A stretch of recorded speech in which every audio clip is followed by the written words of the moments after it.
Before changing components, ensure that the tool is switched off and disconnected from the power supply. Lay your equipment out in front of you. Remove the grinding locking mechanism.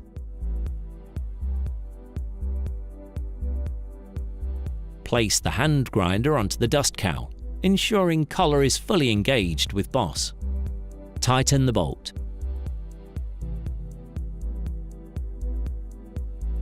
Turn the grinder over. Replace the backing piece of the grinding locking mechanism, ensuring that it's secure. Place the grinding disc on top, ensuring that it's central. Secure the top piece of the locking mechanism.